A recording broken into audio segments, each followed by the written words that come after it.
ನಮಸ್ಕಾರ. ನನ್ನ ಹೆಸರು ಹರೀಶ್ ಗೌಡ ಅಂತ. ನಾನು ಕೋಲಾರ ಏರಿಯಾದಲ್ಲಿ ಸೃಷ್ಟಿ ಕಂಪ್ನಿಯಲ್ಲಿ ಟೆರಿಟರಿ ಮ್ಯಾನೇಜರ್ ಆಗಿ ವರ್ಕ್ ಮಾಡ್ತಾ ಇದ್ದೀನಿ. ನೀವು ನೋಡ್ತಿರ್ತಕ್ಕಂಥ ತೋಟ ಸೇವಂತಿಗೆ ತೋಟ. ಇದು ಟೋಟಲ್ ಆಗಿ 4.5 ಎಕರೆ ಇದೆ, ನಮ್ಮದೇ ತೋಟ.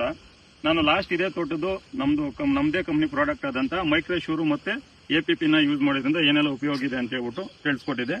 ಇವತ್ತು ಇದು ಸ್ವಲ್ಪ ಟೊಮೊಟೊ ಹಳೆ ಬೆಡ್ ಆಗಿರೋದ್ರಿಂದ ಗಿಡ ಡೆವಲಪ್ಮೆಂಟ್ ಅನ್ನ ಸ್ವಲ್ಪ ಕಮ್ಮಿ ಇದೆ. ಅದಕ್ಕೋಸ್ಕರ ನಮ್ಮದೇ ಕಂಪ್ನಿ ಪ್ರಾಡಕ್ಟ್ಸ್ ಆದಂತ ಆಕ್ಷನ್ ಮತ್ತೆ ಸೃಷ್ಟಿ ಕಂಪ್ನಿಯವರ ಹೊಸ ಗ್ರೇಡ್ಸ್ ಆದಂತ ಪೀಟ್ ಫ್ಲೋ ಗ್ರೇಡ್ಸ್ ಅಂತ ಏನಿದೆ, ಅದರಲ್ಲಿ 114411 ಅನ್ನೋ ಒಂದು ಗ್ರೇಡ್ಸ್ ನ ಇದೇ ತೋಟಕ್ಕೆ ಡ್ರೆಂಚ್ ಮಾಡ್ತಾ ಇದೀನಿ. ಇದು ಯಾವ ರೀತಿ ಡ್ರೆಂಚ್ ಮಾಡ್ತಾ ಇದೀನಪ್ಪ ಅಂದ್ರೆ 200 ಲೀಟರ್ ಡ್ರಮ್ಗೆ 1 kg ಆಕ್ಷನ್ ಮತ್ತೆ 1.5 kg 114411 ನ ಡ್ರೆಂಚ್ ಮಾಡ್ತಾ ಇದೀನಿ.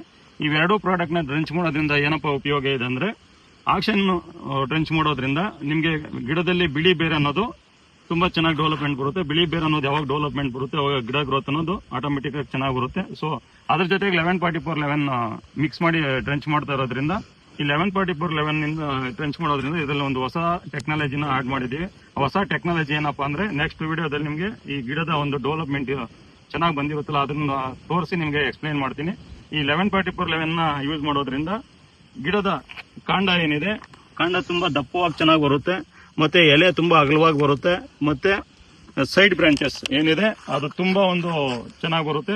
ಇವೆರಡೂ ಪ್ರಾಡಕ್ಟ್ ಯೂಸ್ ಮಾಡಿರೋದ್ರಿಂದ ಯಾವ ರೀತಿ ನಮ್ಮ ತೋಟದಲ್ಲಿ ಚೇಂಜಸ್ ಇದೆ ಅಂತ ಹೇಳ್ಬಿಟ್ಟು ನೆಕ್ಸ್ಟ್ ವಿಡಿಯೋದಲ್ಲಿ ಅಪ್ಡೇಟ್ ಮಾಡ್ತೀನಿ. ಇದೇ ರೀತಿ ಸೃಷ್ಟಿ ಕಂಪ್ನಿಯವರ ಪ್ರಾಡಕ್ಟ್ಸ್ ಪೀಟ್ ಫ್ಲೋ ಗ್ರೇಡ್ಸ್ ಏನಿದೆ, ಇದರಲ್ಲಿ 10 ಗ್ರೇಡ್ಸ್ ಇದೆ. ಪ್ರತಿಯೊಂದು ಗ್ರೇಡ್ ಯಾವುದೇ ಸ್ಟೇಜಲ್ಲಿ ಕೊಡ್ಬೇಕಂತ ಹೇಳ್ಬಿಟ್ಟು ನೀಟಾಗಿ ಒಂದೊಂದೇ ವಿಡಿಯೋ ಮಾಡಾಕ್ತಾ ಇರ್ತೀನಿ. ನಮ್ದು ಇದೇ ತೋಟ. ನೆಕ್ಸ್ಟ್ ಇನ್ನೊಂದು ವಿಡಿಯೋ ಕ್ಯಾಪ್ಸಿಕಮ್ ತೋಟದಲ್ಲಿ ಮಾಡ್ತೀನಿ.